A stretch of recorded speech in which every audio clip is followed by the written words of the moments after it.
గురించి చాలా విపులంగా మాట్లాడారు. చాలా విషయాలు మనతో పంచుతున్నారు. ఇప్పుడు విజయహర్ష గారి పాట నిన్నలేని అందమేదో అనే పాట విందాం. తర్వాత స్వర్ణ కిలారి గారు అన్నంబర్ గారి గురించి మాట్లాడతారు. నా పేరు విజయహర్ష. నేను గీతాంజలి వాళ్ళ చిన్న కొడుకుని. ఈరోజు నేను పాడే పాట పేరు నిన్నలేని అందమేదో. నిన్నలేని అందమేదో నిదురలేచెనెందుకో, నిదురలేచెనెందుకో, నిన్నలేని అందమేదో నిదురలేచెనెందుకో, నిదురలేచెనెందుకో, తెలియరాని రాగమేదో తీగ సాగెనెందుకో, తీగ సాగెనెందుకో, నాలో నిన్నలేని అందమేదో నిదురలేచెనెందుకో, నిదురలేచెనెందుకో, పూచిన ప్రతి తడువొక వధువు, పువ్వు పూన పొంగెను మధువు, పూచిన ప్రతి తడువొక వధువు, పువ్వు పూన పొంగెను మధువు, ఉన్నాలి శోభలన్నీ యజత దాగెనో, నిన్నలేని అందమేదో నిదురలేచెనెందుకో, నిదురలేచెనెందుకో, తెలినుడుగులే నవ్వులు కాగా సెలయేళ్ళు కులుకుతులాగా, తెలినుడుగులే నవ్వులు కాగా సెలయేళ్ళు కులుకుతులాగా, కనిపించని వీణలేవో కదలి మ్రోగెనే, నిన్నలేని అందమేదో నిదురలేచెనెందుకో, నిదురలేచెనెందుకో, పసిరి అంచు పైట జాడా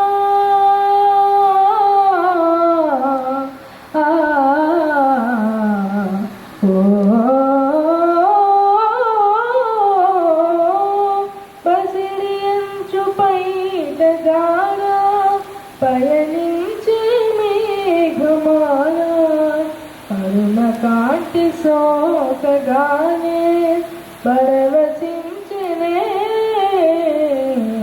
నిన్నలేని అందమేదో నిదురలేచెనెందుకో, నిదురలేచెనెందుకో. Thank you.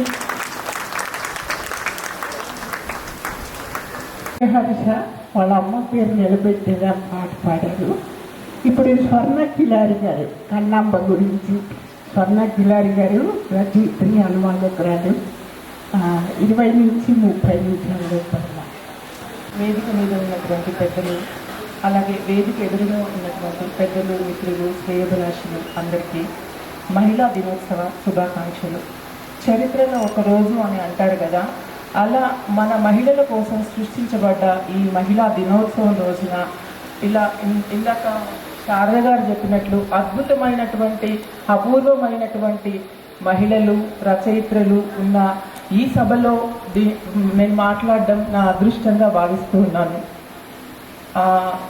అద్భుతమైనటువంటి బహుముఖ ప్రజ్ఞాశాలి కన్నాంబ గురించి ఈరోజు మాట్లాడుకుందాం. కన్నాంబ ఆత్మ గౌరవ ప్రతీక అంటారు.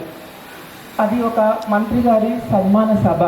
వేదిక మీద 16 ఏళ్ళ అమ్మాయి నాట్యం చేస్తుంది. అది ఆమెకి పూర్వీకుల నుంచి సంక్రమించినటువంటి కళ. తను నాట్యాన్ని చాలా ప్రాణపదంగా నేర్చుకుంది.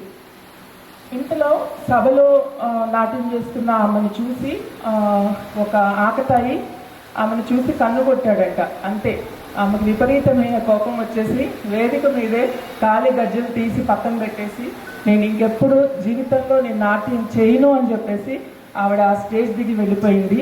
ఆ తర్వాత కూడా ఆవిడ నిజ జీవితంలో కానీ సినిమాలో కానీ గజ్జ కట్టలేదు. అలా అని ఆమెకి నాట్యం మీద చిన్న చూపు లేదు. ఎక్కడ నాట్య ప్రదర్శనలు జరిగినా దేశవ్యాప్తంగా అక్కడికి వెళ్ళి ఆ నాటకాలు చూసి వాళ్ళని తగిన విధంగా ఆవిడ గౌరవించేది.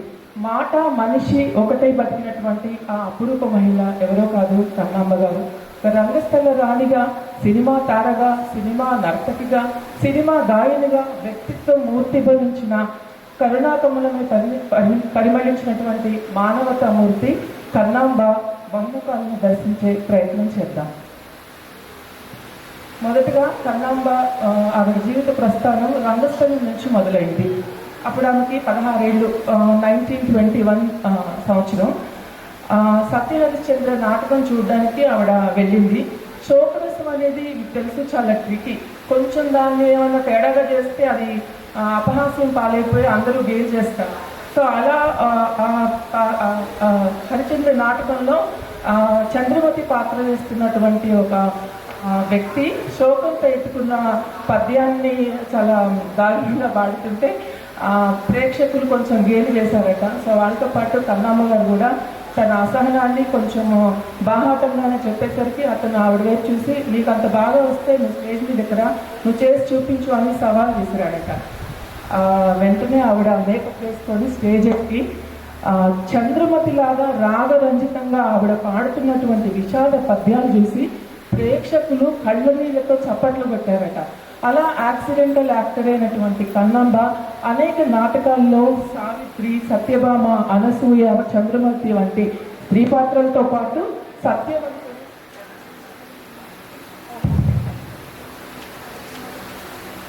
భక్త కబీరు వంటి పురుష పాత్రలు కూడా పోషించారట.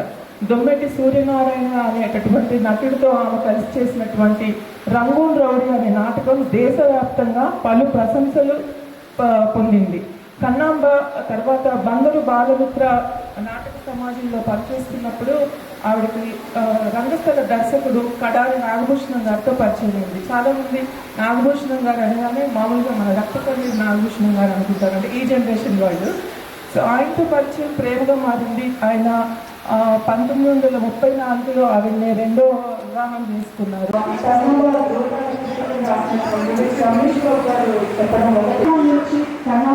ఎలా వెండితెర మీదకి వచ్చారు, ఆవిడ వెండితెర సామ్రాజ్యం అని చెప్పుకోవచ్చు.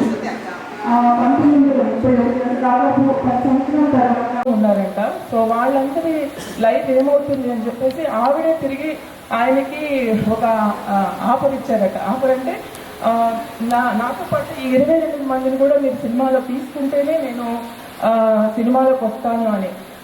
ఎంత అంటే జనరల్గా మనం చూస్తూనే ఉంటాము, సాహిత్యంలో కానివ్వండి, సినిమాల్లో కానివ్వండి, స్వార్థం అంటే నేను నాది అని తప్పితే పక్కన వాడి గురించి ఆలోచించే టైం కూడా లేని టైంలో ఆ రోజుల్లోనే ఆవిడ నాతో పాటు ఈ గ్రూప్ మొత్తాన్ని తీసుకువెళ్తేనే నేను వస్తాను అని అన్నారట.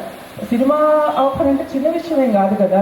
అయినా ఆవిడ ఆయనకి చెప్పి ఆయన్ని ఒప్పించి ఇంకా ఆయన తప్పక సినిమా ఆఫర్ ఆవిడతో పాటు ఆ 22 మందిని కూడా షూటింగ్కి తీసుకొని వెళ్ళారట. అది కొల్లాపూర్లో జరిగింది. ఆ తర్వాత ఆ సినిమా హరిశ్చంద్ర సినిమాతోనే ఆవిడ కన్నాంబ గారు నటించినటువంటి మొదటి సినిమా హరిశ్చంద్ర. ఆ సినిమాలోనే బ్యాక్ లైటింగ్ పద్ధతి ప్రారంభమైందనమాట. సో ఆ సినిమా సూపర్ డూప్ హిట్ అయింది. వెండితెర మీద కన్నాంబ గారి శకం మొదలైంది. ఆ తర్వాత కన్నాంబ గారు బెజవాడ సరస్వతి టాకీస్ వారి నిర్మించిన ద్రౌపది వస్త్రాపహరణంలో రెండో సినిమా ఆవిడది. ఆ తర్వాత మూడో సినిమా కనకతార సినిమాతో సముద్ర రాఘవాచార్య గారి దర్శకత్వంలో ఆవిడ చేశారు. ఈ 3 సినిమాలతోటి కన్నాంబ గారు వినీలాకాశాన్ని చేరుకున్నారు. కన్నాంబ గారి నటన ఎంత సహజంగా ఉండేదంటే ఆమె పూర్తిగా ఇమిడిపోయి నటించేవారు. ఒకసారి ఒక ఎగ్జాంపుల్, గృహలక్ష్మి అనే సినిమా మీలో చాలా మంది చూసే ఉంటారు. అందులో ఆవిడ ఒక పిచ్చి ఆవిడ పాత్ర వేస్తుందన్నమాట. అందులో ఏముంటుందంటే దేవుడు లేడు సత్యం జయించదు ఈ డైలాగ్ చెప్తూ రోడ్డు మీద పరిగెడుతుంటే నిజంగానే అక్కడ ఉన్నటువంటి జనాలు, పోలీస్ డిపార్ట్మెంట్ వాళ్ళు కూడా చూసి అరెస్ట్ చేయబోయారట. పిచ్చమ్మాయి రోడ్డు మీద తిరుగుతుంది అని చెప్పేసి. ఈ లోపల షూటింగ్ అని తెలుసుకుని ఆవిడని వదిలిపెట్టేశారట. అంటే అంత లీనమైపోయి ఆవిడ నటించేదన్నమాట, జీవించేది, నటించడం అంటే జీవించేది ఆవిడ. తర్వాత ఇందాక చెన్నై సార్ చెప్పినట్టు లవకుశ సినిమాలో కౌసల్యగా ఆవిడ జీవించారు ఆ పాత్రలో. తల్లి పాత్రలు చాలా చేశారు. ఇంటికి దీపం ఇల్లాలే, కన్న తల్లి, మా బాబు, పరువు ప్రతిష్ట, ఆత్మ బంధువు అలాంటి సినిమాల్లో. తర్వాత విజయవారి జగదేక వీరుని కథలో కొద్ది నిమిషాలే ఉన్నప్పటికీ ఆవిడ మర్చిపోలేని నటన ఉంటుంది. అందులో కొన్ని ఫ్యూ మినిట్స్ ఉంటుంది అంతే. తర్వాత ఆవిడకి బాగా మంచి పేరు తెచ్చిపెట్టిన సినిమా చండిక అనమాట. ఆ సినిమాలో చిన్న క్లుప్తంగా ఏంటంటే, యువరాజు భార్య ఆ మహారాజుని దించేసి ఆ రాజ్యానికి రాజు అవ్వాలి, వాళ్ళ భర్తని రాజు, యువరాజుని మహారాజు చేయాలని చెప్పేసి ఆవిడ రకరకాల ప్రయత్నాలు చేసి మహారాజుని కూడా చంపేస్తుంది. తర్వాత ఆ ప్రయత్నంలో భర్తను కూడా పోగొట్టుకుంటుంది. ఆ అపర చాణక్యుడైనటువంటి మంత్రి, జనరల్గా ఇలాంటి రాజుల దగ్గర కుతంత్రాలు కుయుక్తులు చేసే మంత్రులు కూడా మనం చూస్తూనే ఉంటాము. సో ఆ మంత్రతంత్రాలకు ఓడిపోయి తట్టుకోలేక ఆత్మహత్య చేసుకుంటుంది అనమాట. అదొక గొప్ప వీరవంత కథ చండిక అనే సినిమా. తర్వాత స్త్రీలు క్రూర జంతువులతో నటించేటటువంటి సినిమా కన్నాంబ గారు మొదలు చేశారట. ఆ చండిక సినిమాలోనే ఆవిడ మొదలు పులికి ఫుడ్ పెడుతూ ఉండేవారట రోజు. పుల్లకి గుర్రపు స్వారీ, కత్తి యుద్ధం కూడా ఆవిడే మొదలు పెట్టారు. ఎంతో ధైర్య సాహసాలు ప్రదర్శించేవారట ఆ రోజుల్లోనే. ఆవిడ రౌద్ర, వీర, కరుణ రసాలు అంటే ఎనీథింగ్ ఆవిడ అన్ని రకాలు ఫేస్లో ఎక్స్ప్రెస్ చేయగలిగినటువంటి గొప్ప నటి. తర్వాత పల్నాటి యుద్ధం, ఈ సినిమా ఆల్మోస్ట్ అందరూ చూసే ఉంటారు, కథ చదువుకునే ఉంటారు, సినిమా చూసే ఉంటారు. ఆ కన్నాంబ పాత్ర మాత్రం అసలు మర్చిపోలేని పాత్ర అనమాట. మామూలుగా నేనైతే నాకు తెలిసి సినిమా కంటే ముందు నేను క్లాస్ పుస్తకంలో పల్నాటి యుద్ధం గురించి తెలుసుకున్నప్పుడు నాయకురాలు నాగమ్మ తప్పితే నాకు ఏమీ గుర్తుండేది కాదు. అంటే మన పుస్తకంలో ఒక రూపురేఖలతో మన మనసులో ముద్రించిపోయినా సరే, తర్వాత సినిమా చూశాక ఇప్పటికీ నాకు నాగమ్మ అంటే నాకు కన్నాంబ గారు గుర్తొస్తారు. అసలు అందులో ఎవరు నటించారు, ఆ పుస్తకంలో ఏముంది అనేది గుర్తురాదు, నాకు కన్నాంబ గారు ఫేస్ మాత్రమే గుర్తొస్తుంది అన్నమాట. తర్వాత ఈ సినిమాని జవహర్లాల్ నెహ్రూ గారు చూసి బాగుంది అని చెప్పేసి ఇందిరాగాంధీ గారికి కూడా చూపించారట ఈ పల్నాటి యుద్ధం సినిమాని. అనార్కలి చిత్రంలో ఎస్వి రంగారావు, తర్వాత అక్కినే నాగేశ్వరరావు గారు, అంజలిదేవి, చిత్తూరు నాగయ్య వంటి ఉద్దండుల మధ్య ఆమె నటించిన జోదాబాయి పాత్ర కూడా మనం అసలు మర్చిపోలేనటువంటి అద్భుతమైన పాత్ర అది. తర్వాత కన్నాంబ, ఎంజి రామచంద్రను, ఎన్టీ రామారావు గారు, ఎస్వి రంగారావు గారు, తర్వాత నాగయ్య వంటి ప్రముఖ నటుల సరసన నటించి వాళ్ళతో పోటీ పడి నటించారనమాట. ఈక్వల్గా ఒక్కొక్కసారి కొన్ని సినిమాలు చూస్తుంటే వాళ్ళకంటే ఈవిడే చాలా బాగా చేసిందేమో అంటే పాత్రలు మన మైండ్లో అలా ముద్రించిపోతాయి అన్నమాట. తర్వాత ఆవిడకి ఆంధ్రనాటక పరిషత్ వారు కళా విశారద అనే బిరుదించి సత్కరించారు. గృహలక్ష్మి, సుమతి, ముగ్గురు మరాఠీలు, పల్నాటి యుద్ధం, మనోహర, తోడికోడళ్ళు, ఆడపెత్తనం వంటి తెలుగు సినిమాలతో పాటు అనేక తమిళ సినిమాలు కూడా చేశారు ఆవిడ. అందులో చాలా ముఖ్యమైనటువంటి ఫేమస్ మూవీస్ ఏంటంటే కృష్ణన్ టూబు, అశోక్ కుమార్, కన్నగి, హరిశ్చంద్ర, మహామాయ, నవజీవనం, మంగళారతి, సౌదామణి, లక్ష్మి, మనోహర, ఉత్తమపుత్రం, కార్తవరాయన్ వంటి ఇవన్నీ కూడా తమిళ సినిమాలు అనమాట. అయితే 1940లో ఆ కృష్ణన్ టూబు అనే సినిమాలో ఆమె ద్రౌపదిగా నటించింది. ఆమె తమిళ ఉచ్చారణకి తమిళ్ కూడా ఆశ్చర్యపోయారట. ఆవిడ తమిళ్ నేర్చుకుని చాలా అద్భుతంగా డైలాగులు పలికేదంట. ఆ డైలాగుల కోసమే ప్రేక్షకులు ఆ సినిమాని ఎగబడి చూసేవాళ్ళట. అంటే మహాకావ్యం శిలప్పాధికారం ఆధారంగా ఇంకో ముఖ్యమైన సినిమా 42లో వచ్చినటువంటి కన్నగి చిత్రం. ఆ సినిమా 110 కేంద్రాల్లో ఆ రోజుల్లో, అంటే ఇది 40వ సంవత్సరంలో కన్నగి అనే తమిళ చిత్రం 110 కేంద్రాల్లో 100 రోజులు ఆడిందంటే జస్ట్ ఇమాజిన్ అసలు ఎంత అద్భుతమైన సినిమా ఉంటుంది ఆ రోజుల్లో. ఆవిడ నటన ఎంత అద్భుతంగా ఉంటుంది అనేది మనం తెలుసుకోవచ్చు. అందుకనే అప్పటి నుంచి కన్నడ వాళ్ళు ఆవిడ్ని కన్నగి అని ముద్దుగా పిలుచుకునేవాళ్ళట. కన్నాంబ గారికి ఒక ముద్దు పేరు కన్నగి. బళ్ళారి రాఘవ గారు ఒకసారి ఒక సభలో ఆవిడ్ని ప్రశంసిస్తూ హావభావాల అధిదేవత అన్నారట. అంటే ఎనీ ఎక్స్ప్రెషన్ ఆవిడ బాగా పలుకుతుంది అని చెప్పేసి. నిండైన రూపంతో కన్నాంబ గారు అంటే ఎవరికైనా గుర్తొచ్చేది స్పష్టమైన వాచకం, కంచు గొంతు అంటారు కదా. సో సో స్పష్టమైన వాచకంతో, శక్తివంతమైన ఉచ్చారణతో, అద్భుతమైన నటనతోటి అల్లరారిన ఆవిడ కన్నాంబ గారు కరుణరసమైన, రౌద్రరసమైన, వీరరసమైన అవలీలగా చేసేసేవారు అనమాట. రూపంలో మార్పు లేకుండా, అంటే యంగ్ పిల్ల 16 ఏళ్ళ అమ్మాయి నుంచి వృద్ధురాలు వరకు, అంటే ఆమె ఏజ్కి తగ్గట్టు పాత్రలు కాకుండా ముసలావిడ పాత్ర వేసినా, చిన్నపిల్ల పాత్ర వేసినా, అంటే యంగ్ టీనేజ్ పాత్ర వేసినా కూడా ఆమె ఒకటేలాగా అనిపించేది. అంటే ఆమె నటనలో మార్పు ఉండేది కాదనమాట. అంత గొప్ప నటి ఆవిడ. కన్నాంబ గారి కళ్ళల్లో ఎంత కరుణరసం ఉండేదో, ప్రతినాయక పాత్ర చేసేటప్పుడు మాత్రం నిప్పులు జరిగేది. దీనికి ఒక ఉదాహరణ, ఈ పుస్తకంలో చూసిన తర్వాత నేను ఆ సినిమా చూశాను అనమాట. ముగ్గురు మరాఠీలో అనే సినిమాలో అందులో హీరోయిన్ టీసీ కమలాదేవి గారు ఒక పాట ఉంటుందన్నమాట. బావా రామచిలక పాలకోవా అనుకుంటూ ఒక పాట పాడుకుంటూ ఆ అమ్మాయి ఒక పెద్ద తాంబూలంలో పాలకోవాలు తీసుకొని ఆ పాట అంతా అదే ఉంటుంది. పాట అయిపోయినాక కన్నాంబ గారు చూసి అది చేతిలో ఉన్న ప్లేట్ కింద ఎత్తేసి ఆ అమ్మాయిని ఒక చూపు చూస్తారట. కమలాదేవి గారు ఏమంటారంటే, ఇప్పటికీ నేను ఆ చూపు మర్చిపోలేను అని. అంత కోపోద్రిక్తమైనటువంటి కళ్ళ ఎక్స్ప్రెషన్స్ ఆవిడ ఇచ్చారనమాట. గయ్యాళి వేషం అంటే మనం మామూలుగా ఎవరివైనా సూర్యకాంతం గారు అనుకుంటాం కదా, కానీ సూర్యకాంతం గారు ఇన్స్పైర్ అయింది కన్నాంబ గారిని చూసాక. ఇది విన్నాక నాకు చాలా కొత్తగా అనిపించింది. అంటే జనరల్గా అత్తగారి పాత్రలు సూర్యకాంతం అని అనుకుంటాము, కానీ అసలు ఆవిడ ఇన్స్పైర్ అయ్యిందే కన్నాంబ గారిని చూసంట. ఒక సినిమాలో అత్తగారి పాత్రలో చూసి అప్పటి నుంచి ఆవిడ అత్తగారి పాత్రలు వేయాలి, గయ్యాళి పాత్రలని సూర్యకాంతం గారు అనుకున్నారట. సో ప్రేక్షకుల చేత కంట తడిపెట్టించే పాత్రలు కన్నాంబ గారు ఎన్ని చేశారో, శాపనార్థాలు పెట్టించుకునే పాత్రలు కూడా అన్నీ చేశారు. అంటే ఆవిడ అనేదంట, ప్రజల దూషణ కూడా నా నటన చాతుర్యానికి భూషణే అని సమర్థించుకున్నారంట ఆవిడ. దాదాపు 150 చిత్రాలు నటించి తెలుగు, తమిళ చలనచిత్రాల్లో మహారాణిగా వెలుగొందిన కన్నాంబ ముగింపు మాత్రం చాలా విషాదం. ఆవిడ చిత్తూరు నాగయ్య గారితో చేసినటువంటి భక్త రామదాస్ సినిమాలో ఒక డూప్ లాగా, అంటే అప్పుడు ఆవిడ చనిపోయారు, చేయాల్సి వచ్చినప్పుడు టీజీ కమలాదేవి గారు ఆవిడకి డబ్బింగ్ చెప్పారట. కన్నాంబ గారి చివరి చిత్రము వివాహ బంధం, భరణి వాళ్ళు తీసినటువంటి వివాహ బంధం. అయితే ఆవిడకి కొంచెం భక్తి ఉండేదంట. రోజు షూటింగ్కి వెళ్ళేటప్పుడు రాజరాజేశ్వరి దేవికి పూజ చేసుకుని వెళ్ళేవారట. ఒకసారి ఇలాగే ఆంధ్ర నాటక కళా పరిషత్ వారు ఆవిడని సన్మానించడానికి పిలిచి మాట్లాడమంటే ఆవిడకి నాకు మాట్లాడడం రాదు అని చెప్పేసి నాకు కొంచెం 4 ముక్కలు రాసి ఇవ్వండి, ఏం మాట్లాడాలో అని ఇంటూరు గారిని అడిగారట. సో సభ దగ్గరికి స్టేజ్ ఎక్కేసరికి మరి ఆవిడ చేతిలో కాగితం పోయిందో లేకపోతే అవసరం లేదనుకున్నారో తెలియదు, కానీ నాటకరంగా పుట్టు పూర్వోత్తరాల గురించి గంట సేపు అనర్గళంగా మాట్లాడారట.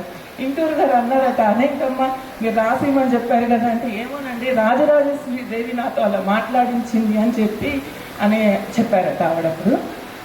అయితే చాలామంది సక్సెస్ఫుల్ వ్యక్తులకి ఎనీ రంగం, ఇప్పుడు ఇందాక మనం చెప్తున్నట్టు వ్యాపార రంగం కానివ్వండి, సినిమా రంగం కానివ్వండి, సాహిత్య రంగం కానివ్వండి, కొత్త వాళ్ళని ఎంకరేజ్ చేయాలంటే కొంచెం మనసు రాదు. అంటే రకరకాల కారణాలు ఉంటాయండి. అయితే ఈవిడ మాత్రం అసలు ఎవరు వచ్చినా సినిమా రంగానికి, అంటే మద్రాసులో ఉండేది కాబట్టి మన తెలుగు వాళ్ళు ఎవరు వెళ్ళినా సరే వాళ్ళకి ఎలా నమస్కారం పెట్టాలి, ఎలా నటించాలి, ఎలా మాట్లాడాలి అనేటటువంటి విషయాలను చక్కగా ఓపికగా చెప్పేవారట. ఈ మాట చెప్పింది ఎవరో కాదు, అంజలీదేవి గారు అనమాట. అలాగే ఎవరికైనా బాగోలేదు, వాళ్ళకి ఎంత అవసరమో అనుకుంటే వాళ్ళని చాలా బాగా చూసుకునేవాళ్ళంట. అయితే ఇప్పుడు దాకా తెలుగు, తమిళ, కన్నడ సినిమాల తప్ప హిందీ సినిమా రంగ ప్రవేశం కూడా చేశారట ఆవిడ. మనోహర అనే ఒక హిందీ సినిమాలో నటించేసరికి అది ఉత్తర భారతంలో కూడా ఆవిడ అరంగేట్రం చేశారు. అంటే దీనివల్ల ఏమవుతుందంటే భాషకి, నటనకు భాష అడ్డం కాదు అని చెప్పి ఆవిడ అప్పట్లోనే హీరోయిన్ గ్లామర్తో వెలిగిపోతూ ఇన్ని రకాల భాషల్లో ఆవిడ నటించారు. ఇక్కడ ఉన్న పెద్దవాళ్ళకి తెలిసే ఉంటుంది, కన్నాంబ లోలాకలు, కాంచనమాల గాజులు అనేది అప్పట్లో వాళ్ళు చేయించుకునేవాళ్ళంట. అంత బాగుండేట ఆభరణాలు. వాళ్ళిద్దరి పేరు మీద మార్కెట్లో చేసి అమ్మేవాళ్ళట. సురభి కమలాదేవి గారు, కన్నాంబ అండ్ కాంచనమాల, ఈ ముగ్గురిని హీరోయిన్స్ ట్రియో అనేవాళ్ళు అప్పట్లో.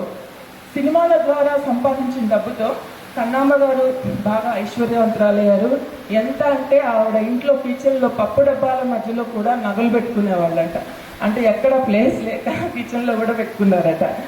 అయితే నేనే రాణినైతే ఏలనే ఈ ధర ఏకదాటిగా అనేటటువంటి ఇందాక చెప్పినటువంటి చండిక సినిమాలో ఉయ్యాల ఊగుతూ ఆమె పాడిన పాటలాగే ఆమె సినిమా నట జీవితం కూడా మహారాజ్ని టీవీతో సాగిపోయింది. ఆవిడ పాటలు కూడా బాగా పాడేవారు, పాటల కోకిల అని కూడా చెప్పొచ్చు. ఆవిడ ప్రముఖ నటి టీజీ కమలాదేవి గారు కన్నాంబ గారి గొంతు కంచు కన్నా మిన్నగా మోగేది అని ఆవిడ చెప్పేవారు. తర్వాత కన్నాంబ గారు సినిమా నిర్మాతకు కూడా మారారు. భర్త నాగభూషణం గారితో కలిసి శ్రీ రాజరాజేశ్వరి ఫిల్మ్ కంపెనీ స్థాపించారు. మొదటి సినిమా వాళ్ళు నిర్మించింది తల్లి ప్రేమ. ఆ సినిమా విజయవంతం కావడంతో నాగభూషణం గారి సొంత దర్శకత్వంలో సతీ సుమతి అనే సినిమా నిర్మించింది ఆవిడ. ఆ తర్వాత పాపం ఆవిడ ఆరోగ్యం పాడైపోయి 2 ఏళ్ళు రెస్ట్ తీసుకున్నారు. ఆ తర్వాత వరుసగా హరిశ్చంద్ర, తులసి జలంధర, సౌదామణి, పేదరైతు, లక్ష్మి, సతీ సక్కుబాయి, దక్షయజ్ఞం వంటి సినిమాలన్నీ ఆ ప్రొడక్షన్స్ మీదే వాళ్ళు తీశారు. దాదాపు 25 సినిమాలు తీశారు ఆవిడ తెలుగు తమిళ భాషల్లో వాళ్ళ సొంత ప్రొడక్షన్స్ మీద.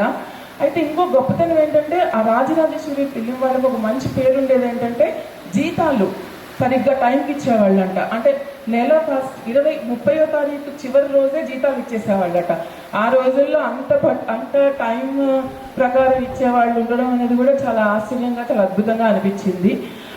అవసరమైతే ఒకసారి నగలు కూడా అంటే ఒక్కొక్కసారి అవుతుంది కదా ముందు వెనక, నగలు కూడా తాకట్టు పెట్టి జీతాలు మాత్రం వాళ్ళకి టైంకి ఇచ్చేసేవాళ్ళట. తర్వాత సి పుల్లయ్య గారి అబ్బాయి సిఎస్ రావు పనితీరు చూసి వాళ్ళు శ్రీకృష్ణ తులాభారం అనే సినిమాకి ఆయనకి అవకాశం ఇచ్చారు. వీళ్ళకి పిల్లలు లేరనుకుంటా. దత్తపుత్రిక రాజేశ్వరి అనే అమ్మాయి ఉండేది.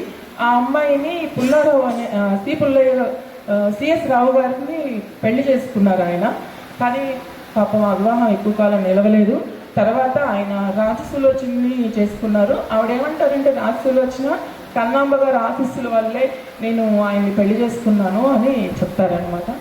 తర్వాత కరుణాంబ ఎంత కరుణామూర్తి అనేది వింటే కూడా చాలా చాలా ఆశ్చర్యం వేసింది. ఒకసారి మండు వేసవి సమ్మర్లో శ్రీకృష్ణ మాయ అనే సినిమా అవుట్డోర్ షూటింగ్ వెళ్తున్నారంట.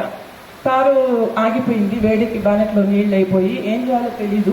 ఈ లోపు ఒక ముసలావిడ కుండలో నీళ్ళు తీసుకుని వస్తే డ్రైవర్ తీసుకుని ఆ కుండలో నీళ్ళు అందులో పోసి ₹1, ₹1 ఇవ్వకపోతే ఆవిడ అందంట, ఈరోజు మనం వెళ్తున్న షూటింగ్ విలువ చాలా ఎక్కువ, అలాంటి సమయంలో ఆవిడ మనకు కాపాడింది కాబట్టి రూపాయి కాదు అని చెప్పేసి ఆవిడ దగ్గర ₹50 ఎంత ఉంటే ఇచ్చి ఆవిడని ఆ ముసలావిడికి ఇచ్చి తన చాతుర్యాన్ని, తన హెల్పింగ్ నేచర్ని చాటుకున్నారు. ఇది ఒకటే కాదు, ఇంకొకసారి కూడా ఇంకొక ఇన్సిడెంట్ కూడా ఉంది. షూటింగ్ ఒకరోజు మార్నింగ్ నుంచి నైట్ వరకు ఆవిడ షూటింగ్ చేస్తూనే ఉన్నారట.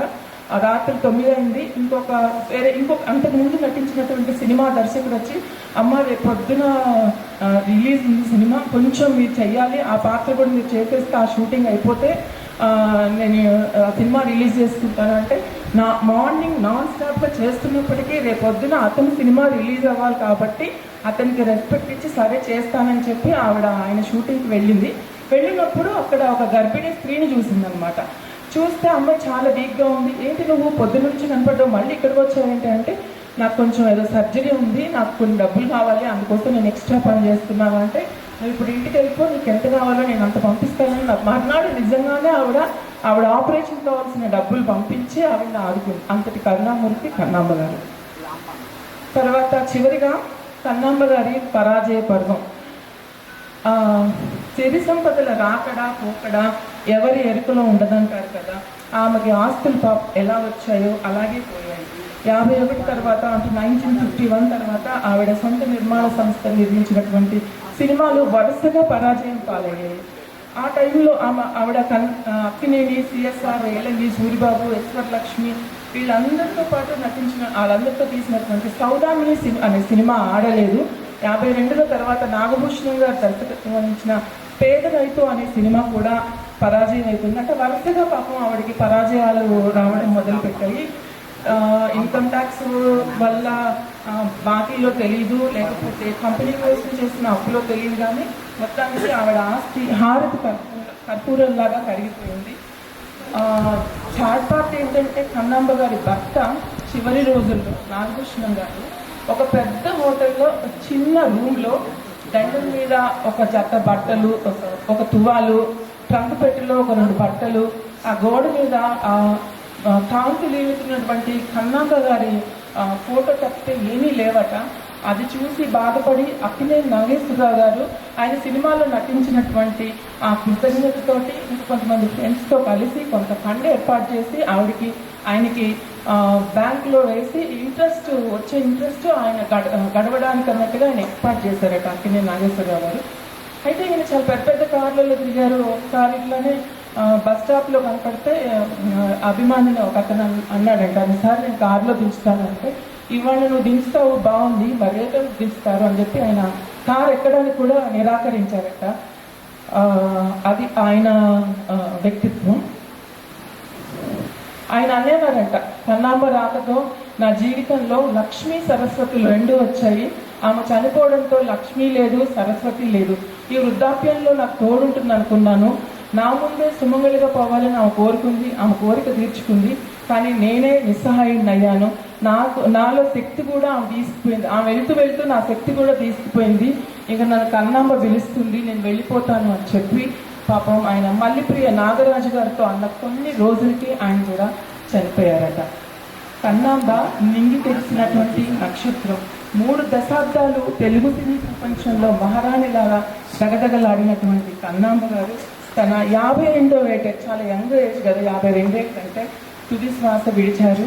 వారి కులాచారం ప్రకారం ఆమె మృతదేహాన్ని బంగారు నగలతో పూడ్చిపెట్టారట. ఇంకొక సాడ్ పాప ఏంటంటే, కన్నాంబ గారు చనిపోతే చాలా మంది కన్నీళ్ళు పెట్టారు, కానీ నాకెందుకో కళ్ళు చెమ్మగిల్లలేదు. ఆమెను ఖననం చేసిన ఎక్కడైతే పూడ్చిపెట్టారో ఆ రాత్రి గోరి చోర్లు, సమాధి దొంగలు సమాధి తవ్వేసి ఆమె ఒంటి మీద ఉన్నటువంటి ఖరీదైన పట్టు చీర, విలువైన నగలు దోచుకున్నారన్న పుకారు పుట్టింది. ఇది అబద్ధమైతే బాగుండు అని ఆ విషయం తెలిసినప్పుడు ముళ్ళపూడి గారి కళ్ళు చెమ్మగిల్లాయట. ఆమె పార్థివ దేహం కూడా పరోపకారం కోసమే అన్నట్లుగా ఒక విచిత్ర సంఘటన జరిగింది. ఆమె సమాధి చేశాక దొంగలు ఆమె సమాధిని తవ్వి ఆమె చీరలు నగలు ఎత్తుకుపోయారు. అయితే విచిత్రమైన విషయం ఏంటంటే, ఇలా 2 వ్యక్తులకు మాత్రమే జరిగింది. ఒకరు మన కన్నాంబ గారు అయితే, రెండో నటుడు ఎవరో కాదు, చార్లీ చాప్లిన్. అంటే ఇద్దరు కూడా ఒకటే సమకాలికులు. ఆయన ఎక్కడో ఉన్నాడు, ఈవిడెక్కడో ఉంది. ఆయన సమాధి కూడా తవ్వి దొంగలు ఎత్తుకుపోయి బ్లాక్మెయిల్ చేశారట. మీకు శవం కావాలంటే మీరు మాకు కొంత పైసలు ఇవ్వాలి అని చెప్పేసి వాళ్ళు అన్నారట. సో ప్రపంచంలో చెరో దిక్కున ఒకే సమయంలో జీవించిన 2 వ్యక్తులకు మరణానంతరం ఒకే రకమైన సంఘటన జరగడం యాదృచ్ఛికమే అయినా అది వాళ్ళిద్దరి పాపులారిటీ ఎంత గొప్పదో అని చెప్పే సంఘటన కదా అని అనిపించింది.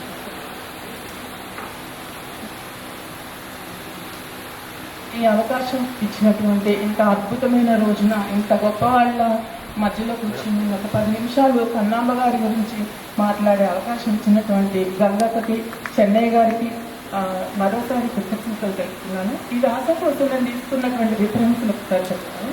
హెచ్ రమేష్ బాబు గారి ధృవతార కన్నాంబ సంకలనం. యూట్యూబ్లో కొన్ని ఇంటర్వ్యూస్ చూశాను. కన్నాంబ గారి పుణ్యమా అని చెప్పి ఒక 15 పాత సినిమాలు కూడా చూశాను. నేను ఆడియో వీడియోలు విన్నాను. అందరికీ కృతజ్ఞతలు. Thank you so much.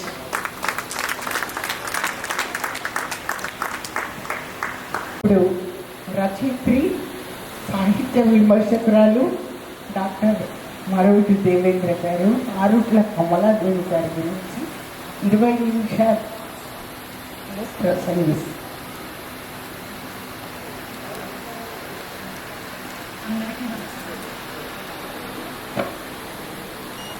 అందరికీ నమస్కారం.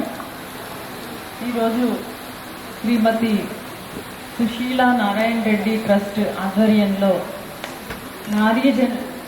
అంతర్జాతీయ మహిళా దినోత్సవం సందర్భంగా ఇంతమంది జీవితాన్ని, సమయాన్ని సార్థకం చేసుకున్నటువంటి మహిళా మనుల ముందు ఇలా ప్రసంగాలు పెట్టడం ఈరోజు ఎంతో ఔచిత్యవంతంగా ఉంది.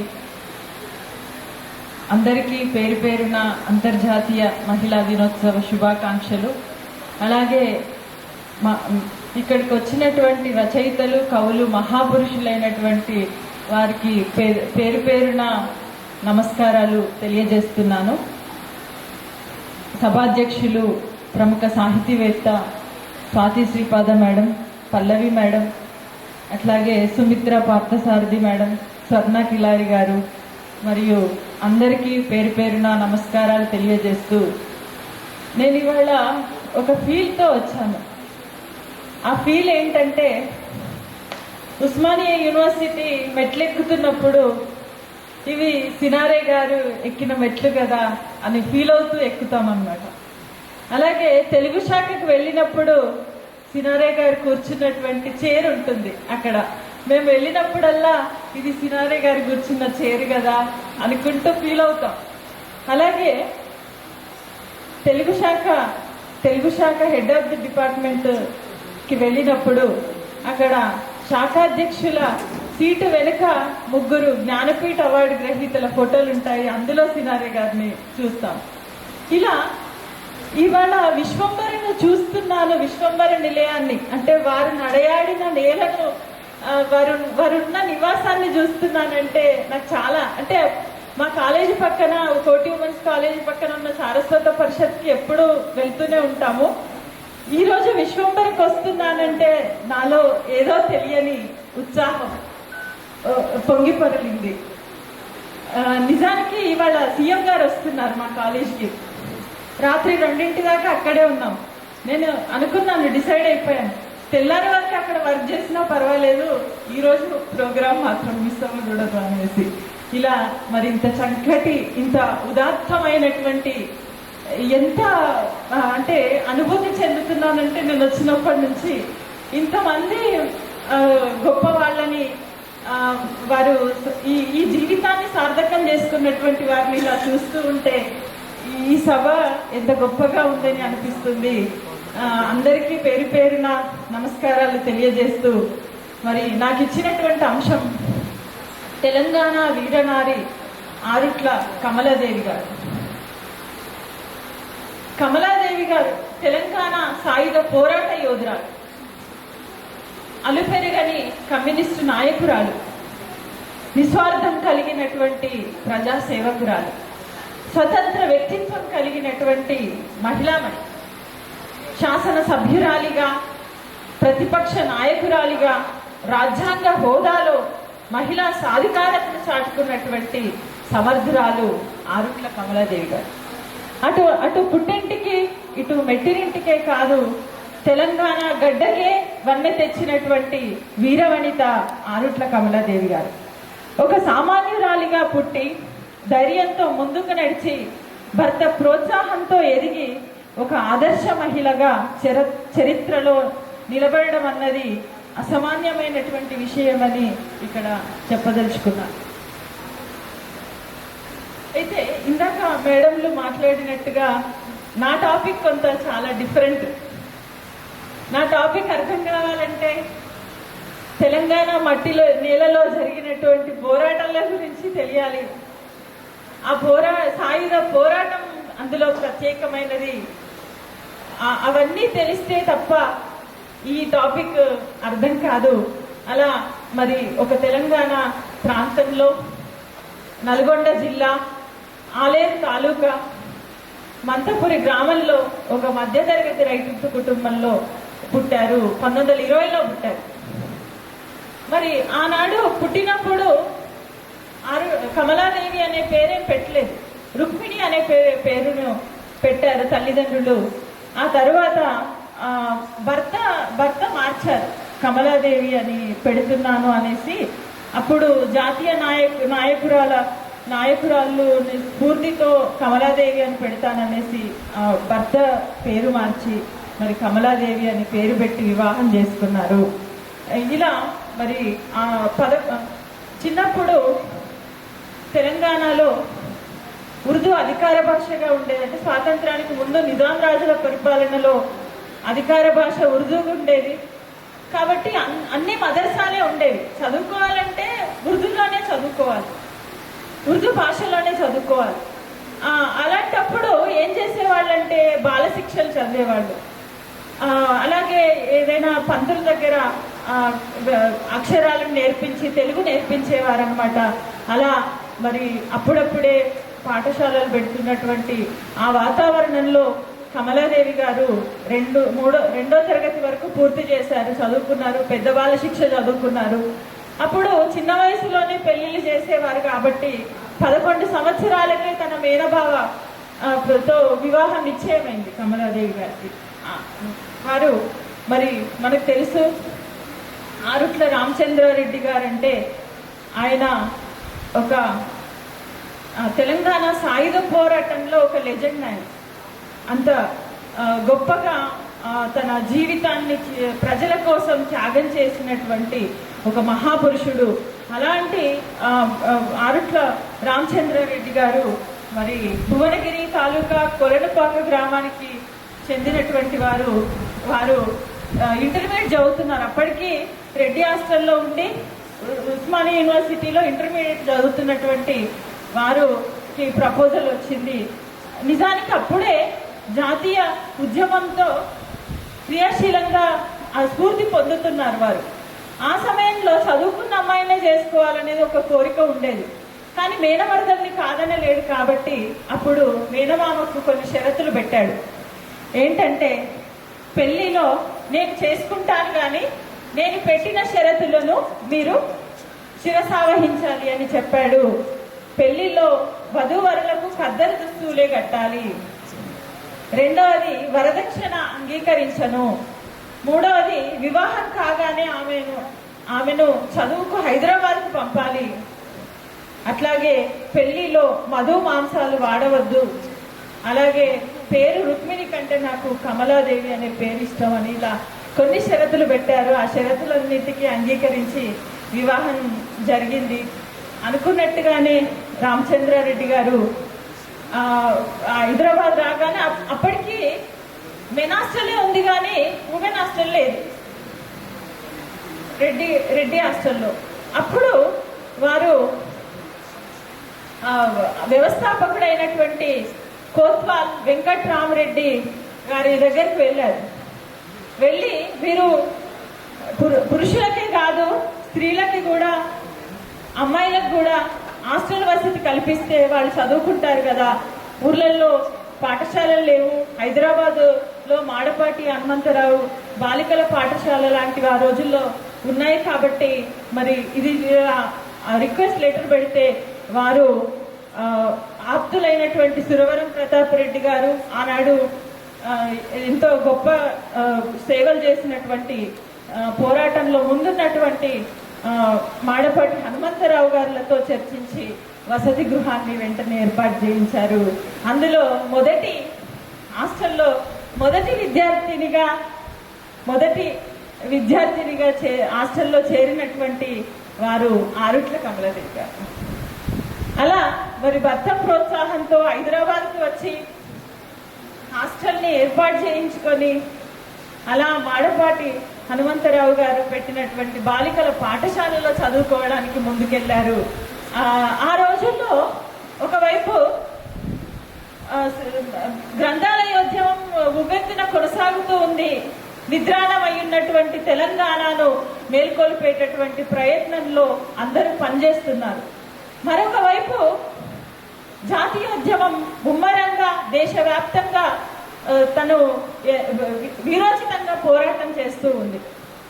అలాంటి సమయంలో ఒకవైపు ఆంధ్ర మహాసభలు, ఇంకొక వైపు రైతాంగ పోరాటాలు, సాయుధ పోరాటాలు, అట్లాగే కమ్యూనిస్టు పార్టీ తనదైనటువంటి ఒక లీడర్ తీసుకుంది ఆ రోజుల్లో. ఇలా ఒక సమిష్టి కృషితో ఆ రోజు ఆనాటి కాలంలో చైతన్యం అనేది ఉవ్వెత్తున ఎగిసిపడింది. ఆ చైతన్యాన్ని అందిపుచ్చుకుంటున్నటువంటి వాడు ఆరుట్ల రామచంద్రారెడ్డి గారు, వారి సతీమణి. మరి ఎంతో మంది ఆనాడు వీళ్ళిద్దరిననే చెప్పలేం కానీ ఎంతో మంది అలా స్ఫూర్తి పొంది ముందుకు వెళ్ళినటువంటి సంఘటనలు ఎన్నో ఉన్నాయి. అయితే ఆ రోజు ఎక్కడికి వెళ్ళినా భార్యని వెంట వేసుకొని వెళ్ళేవాడు. ఆంధ్ర మహాసభల స్పీచ్కి వెళ్తే అక్కడ ఆరుట్ల రామచంద్రారెడ్డి గారు ఈ అంశం అంటే వారు పెళ్లి చేసుకున్నాక చదువుకోవాల్సి వచ్చిన ఒక సభలకు మీటింగ్కి వెళ్ళాల్సి వచ్చినా, అట్లాగే పోరాటంలో పాల్గొనాల్సి వచ్చినా, గన్ను పట్టాల్సి వచ్చినా అన్నిట్లలో చాలా ఆదర్శ దంపతులుగా ఉన్నారు. ఈనాటి సమాజం ఈ స్ఫూర్తి పొందాలి ఈ విషయంలో. అంటే గురజాడ అంటాడు ఒక మాట, అంటే మగడు వేల్పన పాత మాట, ప్రాణ స్నేహితుడ నేను నీకు అంటాడు. ఆ విధంగా ఆరుట్ల రామచంద్రారెడ్డి గారు మరి కమలాదేవిని ప్రాణ స్నేహితురాలిగా చూశాడు. అలాంటి వివక్షలేమీ లేవు వాళ్ళిద్దరి మధ్య. తను ఎక్కడికి వెళ్తే, ఏ మీటింగ్కి వెళ్తే ఆ మీటింగ్కి తీసుకెళ్ళాడు. ఆ మొదటి ఆంధ్ర మహాసభలో పాఠకురాలిగా వెళ్ళింది ఆరుట్ల కమలాదేవి గారు. అలా వెళ్ళినటువంటి 11వ ఆంధ్ర మహాసభ వచ్చేసరికి తన ఒక స్పీకర్గా తన సత్తాను చాటుకుందంటే ఎంత బాగా తీర్చిదిద్దబడింది, తను ఆ ఉద్యమ చైతన్యాన్ని ఎంతో బాగా అందిపుచ్చుకుంది అనేది మనకు అర్థమవుతుంది. అయితే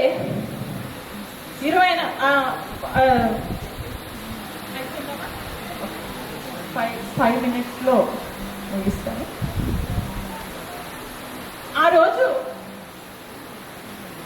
కమ్యూనిస్టు పార్టీ ఆంధ్ర అంటే 11, 10, 11, 12 ఆంధ్ర మహాసభల్లో మహిళలకి ప్రత్యేకమైన ఆంధ్ర మహాసభలు పెట్టారు. అది గమనించదగినటువంటి విషయం. అంటే అప్పటికే మహిళల కోసం సభ పెట్టాలి, వాళ్ళు కూడా పోరాటంలో జాతీయోద్యమంలో పాల్గొంటారు అన్నదానికి మనకు నిదర్శనంగా కనిపిస్తుంది 10, 11, 12 ఆ తర్వాత జరిగినటువంటి మహాసభలు. ఆ తర్వాత ఆమె స్పీకర్గా వెళ్ళింది.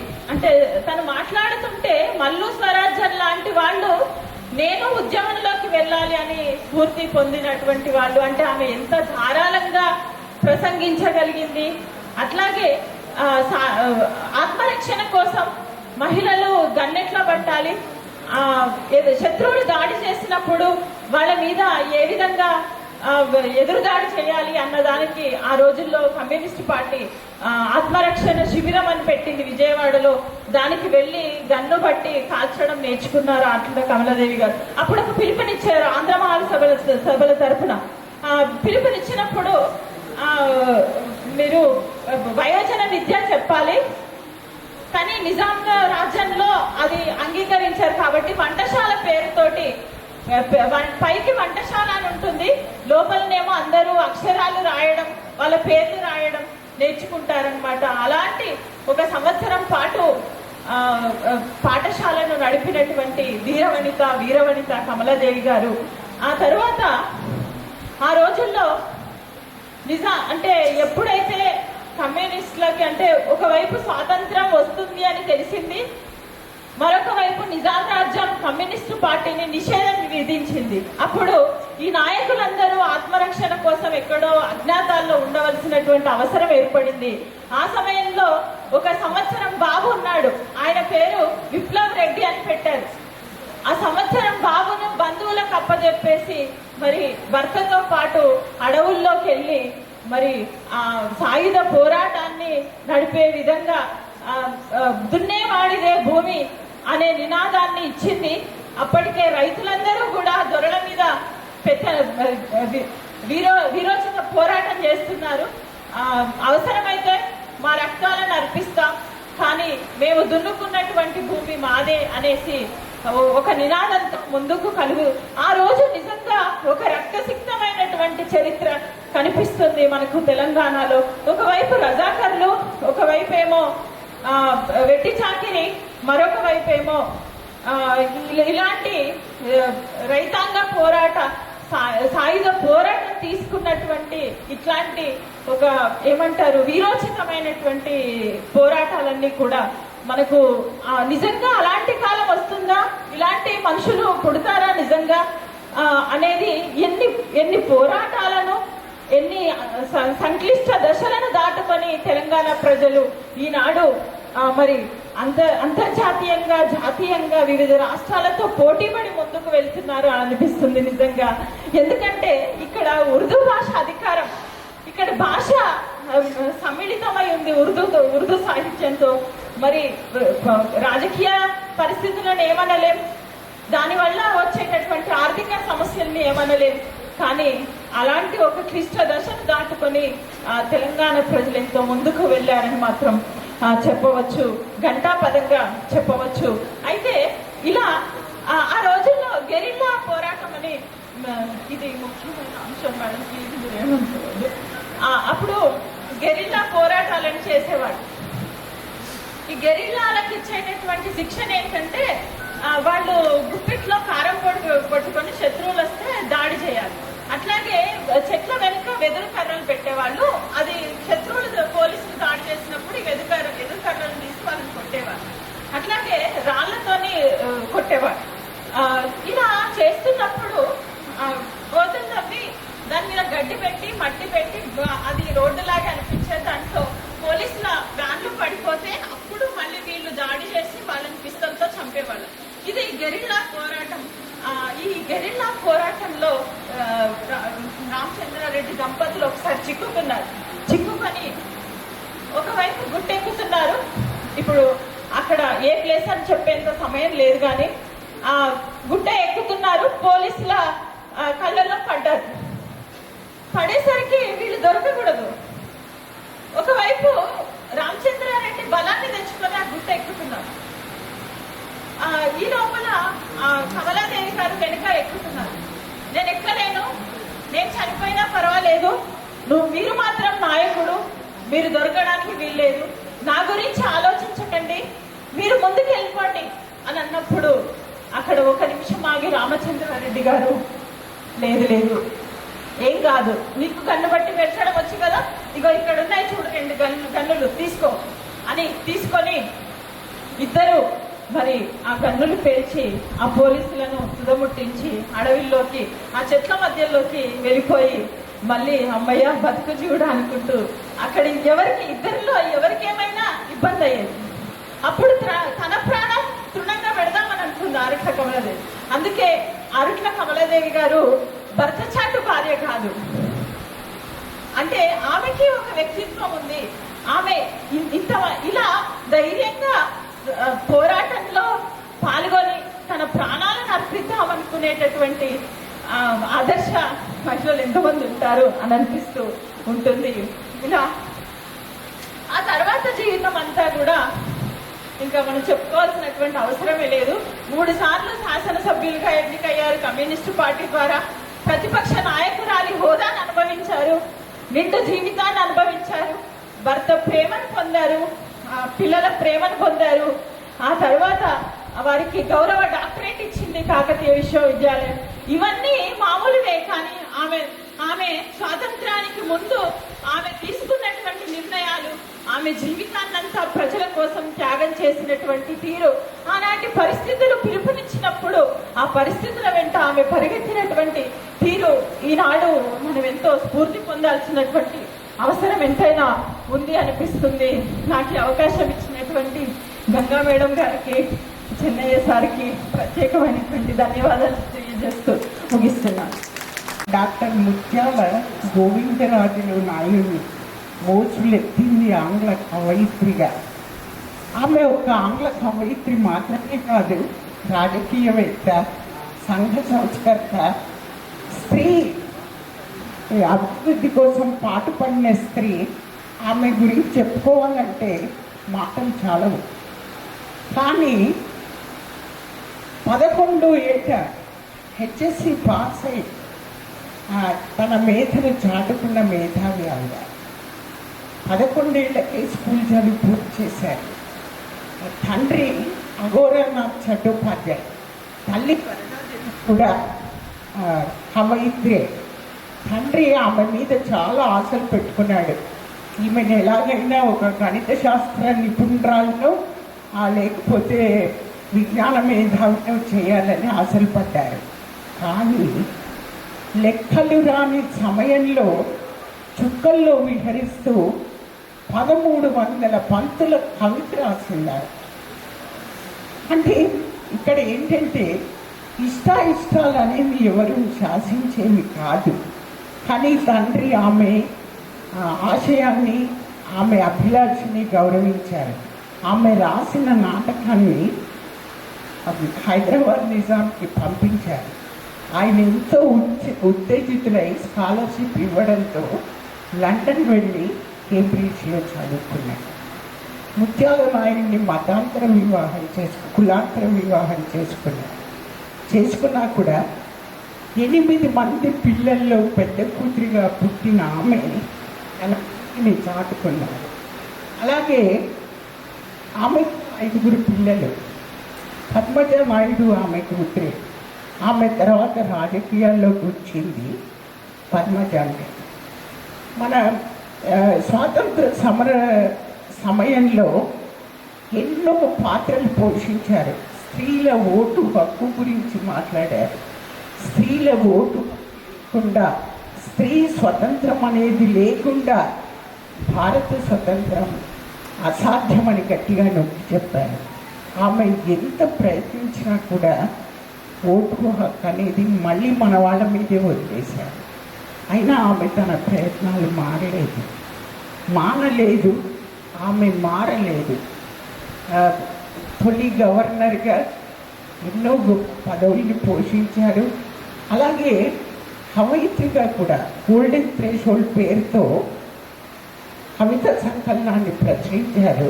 దాన్ని మన సీనారే గారు ముత్యాల కోకిల పేరుతో తెలుగులోకి అనువదించారు కూడా.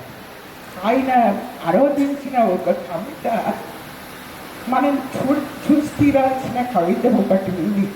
మీరందరూ వినే ఉంటారు. పాలంకిన్ పేరెంట్స్ పల్లకీలో పెళ్లి కూతురిని తీసుకెళ్ళేటప్పుడు ఎంత సున్నితమైన పదజాలాన్ని వాడింది ఆవిడ.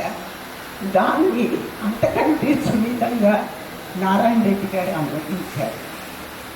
మోస్తున్నాము, మెల్లగా మోస్తున్నాము, ముడితో ఉన్న పల్లకీని మోస్తున్నాము, పాట పైరగాలిలోన ఊగే ఆమె పూల, ఏటి నురగల చాలులోన తేలే ఆమె గువ్వల, విరపూసిందామె కలల పెదవుల చిరునవ్వుల. మోస్తున్నాము ఆమెను ముచ్చటగా, మోస్తున్నాము ముదితను ముత్యంగా, మోస్తున్నాము మెల్లగా మోస్తున్నాము, ముదిత ఉన్న పల్లకీని మోస్తున్నాము. పాట మంచు బిందువులో వాలినామె చుక్కల, తరగా అంచు పైన మెరిసినామె వెలుగు రేఖల, కురిసినామె కొత్త వధువు అన్నిటి బొట్టుల మోస్తున్నాము. ఆమెను ముచ్చటగా మోస్తున్నాము ముదితను ముత్యం. ఆవిడ ఎంత సుకుమారంగా రాశారో సీనారే గారు కూడా అంత సుకుమారంగా దాన్ని అనువదించారు. మిగతా వ్యాసంతా మీరు పుస్తకంలో చదువుకోవచ్చు. సరోజినీ నాయుడు గురించి 2 మాటలు. మహిళ, ఓ మహిళ, మరువపు మొలక, మల్లెల చిలుక, మనసున మెరిసే మమతల వెలుగా, తొలి సంధ్య మలి సంధ్య, వాకిలికే తోరణమా, అడుగడుగున ఆగి తొలకరించు మేఘమా, మోహాల మలుపులో మధుమాసపు కవనమా, తహతహల తమకాన సింధూరపు పవనమా. మహిళ, ఓ మహిళ, మింగి మెరిగే నీలి చుక్కల మెరుపు జాడల మహిళకు శృంఖలాలను తెంచుకుంటూ సహనశీలత పెంచుకుంటూ యుగ యుగాలకు కొత్త వెలుగై కొత్త దారిన సాగిపోయే మహిళ, ఓ మహిళ, జయముని. ఇప్పుడు ఆ మిగతా వ్యాసం మీరు పుస్తకంలో చదువుకోవచ్చు. ఇప్పుడు సుమిత్ర గారి ప్రదర్శన ఉంటుంది. చిన్న ప్రదర్శన ఇచ్చేసినటువంటి మహిళా చైతన్యమూర్తులందరికీ కూడా అంతర్జాతీయ మహిళా దినోత్సవ శుభాకాంక్షలు. అలాగే ముందుగా నాకు ఈ అవకాశాన్ని కలుగజేసినటువంటి గంగ గారికి, అలాగే చెన్నై గారికి కూడా నా ధన్యవాదాలు తెలియజేసుకుంటూ, ఇంతకుముందు వరకు వేదికను అలంకరించినటువంటి సాహితీమూర్తులందరికీ, అలాగే వేదిక ముందు ఉన్నటువంటి సాహితీ ప్రియులు అందరికీ కూడా నా నమస్సుమాంజలి తెలియజేసుకుంటూ, ఇవాళ అభినయ చైతన్య స్ఫూర్తి శ్రీమతి రుక్మిణీదేవి అరుండేల్ గారి గురించి ప్రస్తావించవలసిందిగా చెన్నై గారు కోరడం జరిగింది. రుక్మిణీదేవి అరుండేల్ గారు భరతనాట్యం ఎక్స్పోనెంట్. కాకపోతే నేను కూచిపూడి నేర్చుకున్నాను.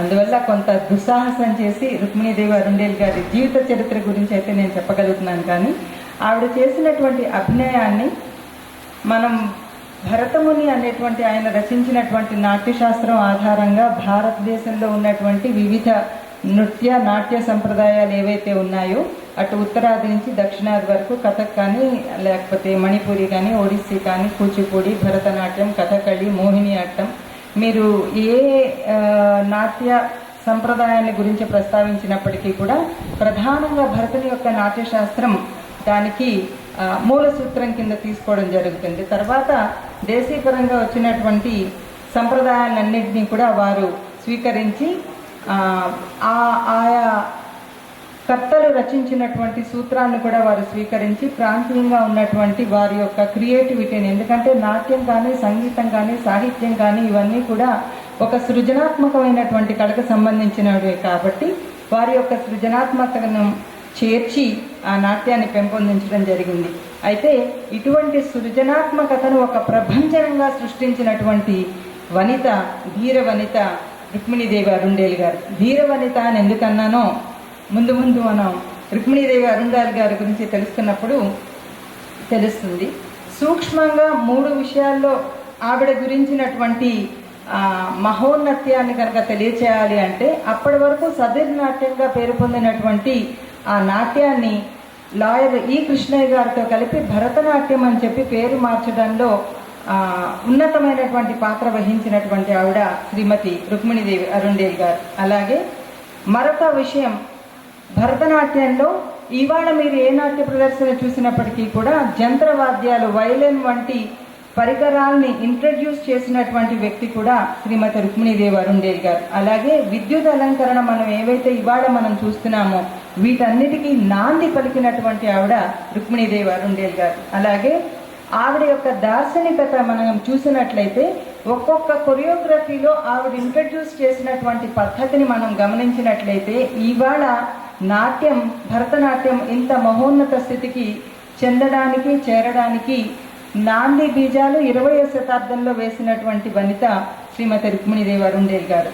అయితే ఆవిడ యొక్క జననం బాల్యం గురించి తెలుసుకోవాలంటే 1904వ సంవత్సరంలో నీలకంఠ శాస్త్రి గారు శేషమ్మ దంపతులు గారికి కలిగినటువంటి 8 మంది సంతానంలో ఈవిడ కూడా ఒకరు. అయితే ఈయన నాన్నగారు నీలకంఠ శాస్త్రి గారు కుల వివక్ష జంతుబలి మూఢనమ్మకాల మీద చాలా అయిష్టతగా ఉండేది. వారు థియోసాఫికల్ సొసైటీ మెంబర్గా ఉండడం వల్ల ఆ యొక్క భావజాలం అంతా కూడా ఆయన మీదే కాకుండా ఆయన వారి కుటుంబ సభ్యులకు కూడా థియోసాఫికల్ సొసైటీలో మెంబర్షిప్ ఇవ్వడం, వారు ఆ సమాజం యొక్క లక్ష్యాలను సిద్ధాంతాలను ఆకలింపు చేసుకోవడం చిన్నప్పటి నుంచే రుక్మిణీదేవి గారికి చాలా అలవాటు కింద మారింది. అయితే ఆయన వాడి పిల్లలకి ఎప్పుడూ కూడా చాలా ఫ్రీడమ్ ఇవ్వడం, అలాగే మూఢనమ్మకాలు పేరుతోటి వారిని కట్టడికి గురి చేయడం కాకుండా వారికి కావలసినటువంటి స్వేచ్ఛనిచ్చి వారికి అలాగే పెద్దలను చూస్తూ అలానే సంప్రదాయాలకి భిన్నంగా కాకుండా సంప్రదాయపరంగానే ఉంటూ ఆలోచనలకు మాత్రం కొంత స్వేచ్ఛనిస్తూ వారిని పెంపొందించడం జరిగింది. అలాగే థియోసాఫికల్ సొసైటీలో ఆ రోజు అప్పటి అధ్యక్షురాలైనటువంటి అనిబిసెంట్ గారు కానీ జార్జ్ సిడ్నీ అరుండేల్ గారు కానీ లీడ్ బీటర్ వారు ఇలాంటి వారి యొక్క ఉపన్యాసాలు విని చైతన్యాన్ని పొందినటువంటి రుక్మిణీదేవి అరుండేల్ గారు ఈ థియోసాఫికల్ సొసైటీ యొక్క లక్ష్యాలను బాగా ఆకలింపు చేసుకొని దాని పట్ల ఆకర్షితురాలయ్యి ఆవిడ కూడా దాన్ని ఫాలో అవ్వడం జరిగింది. అలాగే ఆవిడ 16 ఏళ్ల వయసులో ఎంతో అందంగా, 16 ఏళ్ల వయసులో ఎలా ఉంటామో మనందరికీ తెలుసు కదండి. సో అంతటి అందంతో మానసికమైనటువంటి అందంతో కూడా ఉన్నటువంటి రుక్మిణీదేవి అరుండేల్ గారు, రుక్మిణీదేవి అప్పటి వరకు ఆవిడ పేరు రుక్మిణి మాత్రమే. ఆవిడ వయసు కన్నా 24 ఏళ్ళు వయసులో పెద్ద అయినటువంటి అరుండేల్ గారిని ఆయన ఎప్పుడైతే ఆవిడని వివాహం చేసుకుంటానని ప్రతిపాదించారో ఆయన యొక్క వ్యక్తిత్వానికి ముగ్ధయి థియోసాఫికల్ సొసైటీలో వారు చేసేటువంటి సేవలకు ముగ్ధలై కారణం ఏమైనప్పటికీ కూడా రుక్మిణి ఆయన్ని వివాహం చేసుకోవడానికి సమ్మతించారు.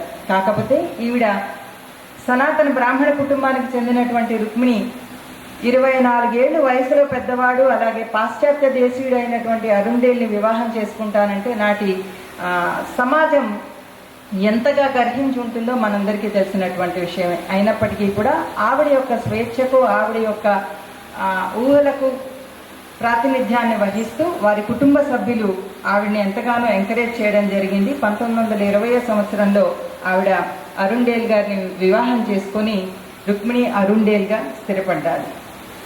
అయితే థియోసాఫికల్ సొసైటీ అని మాట్లాడుతాం కదా, దీనిని దివ్యజ్ఞాన సమాజం అని అంటారు.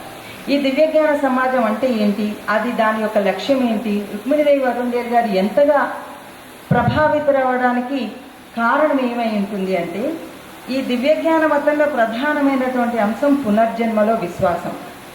అయితే వీళ్ళు హైందవ బౌద్ధ కర్మ సిద్ధాంతాన్ని అనుసరించి మానవుడు జీవితంలో తన గమ్యస్థానాన్ని చేరుకునేటువంటి దశల అనుక్రమాన్ని ఈ దివ్యజ్ఞాన సమాజం బోధిస్తుంది.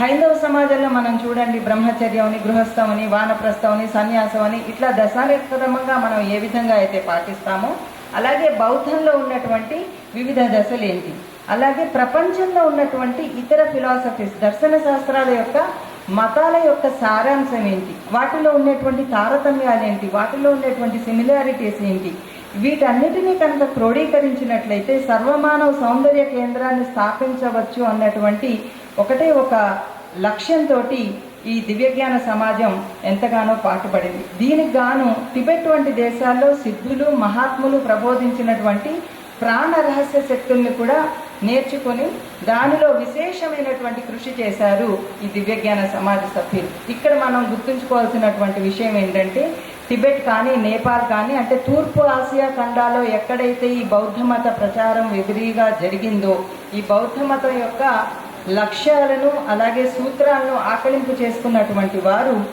అందులో కూడా మనకి ఇందాక నుంచి మనం ఎంఎస్ సుబ్బలక్ష్మి గారి గురించి ప్రస్తావించినప్పుడు దేవదాసి యొక్క వ్యవస్థను గురించి మనం మాట్లాడుకోవడం జరిగింది. సో ఈ రుక్మిణీదేవి అరుండేల్ గారు ఈ దేవదాసి వ్యవస్థలో ఉన్నటువంటి దేవదాసీలు చేసేటువంటి నాట్యాన్ని చూసి ఆవిడ ఎంతో తన్మయత్వాన్ని పొందారు. సమాజం అంతా కూడా వారి యొక్క చేష్టను గర్హిస్తున్నప్పటికీ కూడా కేవలం వారి నాట్యంలో ఉండేటువంటి దివ్యత్వాన్ని, వారికి ఉన్నటువంటి కమిట్మెంట్ని, అంటే ఆ నాట్యం చేసేటప్పుడు వారికి ఉన్నటువంటి శ్రద్ధ, పట్టుదల, ఆ నాట్యం పట్ల వారికి ఉన్నటువంటి దీక్ష, ఆ అభినయంలో వారు తన్మయం పొందేటువంటి పద్ధతి, ఆ లీనమయ్యేటువంటి పద్ధతి, ఇవన్నీ కూడా ఆవిడ చూస్తూ ఆ నాట్యంలో ఉన్నటువంటి గొప్పదనాన్ని మాత్రమే నేను చూస్తున్నాను తప్ప దేవదాసిని నేను చూడట్లేదు. సాంఘికంగా వాళ్ళకి ఎటువంటి వివక్ష చూపిస్తున్నప్పటికీ కూడా, వారిని సమాజం ఎంతగా గర్హిస్తున్నప్పటికీ కూడా అవన్నీ నేను లెక్క చెయ్యను. నాకు కావలసినటువంటిది వారి నాట్యంలో ఉన్నటువంటి గొప్పతనం, వారి అభినయంలో ఉన్నటువంటి గొప్పతనం అని చెప్పి ఆవిడ నిలబడి దేవదాసీల యొక్క నాట్యాన్ని నేర్చుకొని ఈ దివ్యజ్ఞాన సమాజం యొక్క లక్ష్యాన్ని కూడా ఆవిడ ఆకలింపు చేసుకున్నారు. అంటే ఇప్పుడు మనం టిబెట్ లాంటి దేశాల గురించి మనం మాట్లాడినప్పుడు, చైనా, జపాన్, తూర్పు ఆసియా దేశాలు మనం మాట్లాడుకున్నాం కదా, ఇక్కడ మనం చూడవలసినటువంటి విషయం ఏంటంటే, వాళ్ళు మండలాకారంలో వాళ్ళు భగవంతుని ప్రార్థించడం చేస్తారు. మనకి కూడా మండలాకారం అని చెప్పి మనం వింటుంటాం, సూర్యమండలం అని, చంద్రమండలం అని, టు బి ప్రిసైజ్. సో మండలం అంటే ఏంటి, మనం ఒక ముగ్గు వేస్తే కూడా మండలం అని అంటున్నాం. అంటే ఒక ప్రదేశాన్ని మనం క్రియేట్ చేసి ఆ ప్రదేశంలో ఆ దివ్య శక్తిని మనం ఆవాహన చేసి ఆ ఆవాహన ద్వారా ఆ శక్తిని మనలో పెంపొందించుకోవడానికి అవసరమైనటువంటి ప్రదేశాన్ని క్రియేట్ చేసుకోవడాన్ని మనం మండలం అని అంటున్నాం. ఈ మండలాకారంలో చేసేటువంటి పూజా ప్రక్రియలు ఏవైతే ఉన్నాయో ఇవి బౌద్ధంలో అత్యధికంగా ఉన్నాయి. సో ఆ మండలంలోకి వారు ప్రవేశించిన తర్వాత వారు దివ్యంగా ప్రవర్తించడం ఒక ఎత్తు అయితే, ఆ మండలాకారం యొక్క ప్రదేశంలో ఉన్నటువంటి స్పేస్ ఏదైతే ఉంటుందో ఆ స్పేస్ని మన శరీరంలో క్రియేట్ చేసుకోవడం అనేటువంటిది మరొక పద్ధతి. అందుకోసం అని చెప్పి ఈ పద్ధతిని ఆవిడ అవలంబించి రుక్మిణీదేవి గారు ఈ మండలాకారంలో ఉండేటువంటి ఆ శరీరంలో మండలాన్ని సృష్టించుకొని తన నాట్యాన్ని ఒక అర్పణగా భగవంతునికి సమర్పిస్తూ, ఇది కేవలం వినోదం కోసం కాదు, భగవంతుని ఆరాధన అందంగా ఈ నాట్యాన్ని అభ్యసిస్తున్నాను, ఈ దివ్యత్వాన్ని దేవదాసి నుంచి నేను చూసి ఆకర్షితురాలే నేను నా నాట్యాన్ని పెంపొందించుకున్నాను అని చెప్పి ఆవిడ జీవిత చరిత్రలో ఆవిడ పేర్కొనడం జరిగింది. అయితే ఈ దివ్యజ్ఞాన సమాజంలో ఉన్నటువంటి వారు అనిబిసెంట్ గారు, లీడ్ బీటర్ వాళ్ళు, జిడ్డు కృష్ణమూర్తి గారు 6 ఏళ్ల వయసులో ఉన్నప్పుడు ఆయనలో ఉన్నటువంటి ప్రతిభ ఏదైతే ఉందో దానిని వారు గుర్తించడం జరిగింది. సో దివ్యజ్ఞాన సమాజానికి జిడ్డు కృష్ణమూర్తి యొక్క అవకాశం ఎంతగానో ఉంది అని చెప్పి భావించి ఆయనని తీసుకొని వెళ్ళి ఆయనకు ఉన్నత విద్యను అభ్యసించేంత వరకు కూడా సోర్బన్ విశ్వవిద్యాలయంలో ఫ్రెంచ్ మరియు సంస్కృతంలో ఆయనకి తర్ఫీదునిచ్చి ఆయనని గౌతమ బుద్ధుడు, జీసస్ క్రైస్ట్ తర్వాత జగత్పితరుడి కింద జిడ్డు కృష్ణమూర్తి గారిని అనౌన్స్ చేయడం జరిగింది. అదేవిధంగా ఆయన ఈ థియోసాఫికల్ సొసైటీ యొక్క లక్ష్యాన్ని కూడా ప్రచారం చేయడం జరిగింది. ఆయనని జగత్పితరుడి కింద పేర్కొన్నప్పుడు జగత్ మాత ఒకరు కావాలి కాబట్టి రుక్మిణీదేవిలో ఉన్నటువంటి మానవతా దృక్పథాన్ని, దివ్యత్వాన్ని, ఆవిడకు ఉన్నటువంటి కమిట్మెంట్ని గ్రహించినటువంటి ఈ ఎన్విసెంట్ వాళ్ళు ఈవిడిని రుక్మిణీ దేవి కింద మార్చి జగత్ మాతాపితరుల కింద జిడ్డు కృష్ణమూర్తి గారిని అలాగే రుక్మిణీ దేవి గారిని అనౌన్స్ చేయడం జరిగింది. అప్పటి వరకు రుక్మిణిగా ఉన్నటువంటి ఆవిడ రుక్మిణీదేవి అరుండేల్.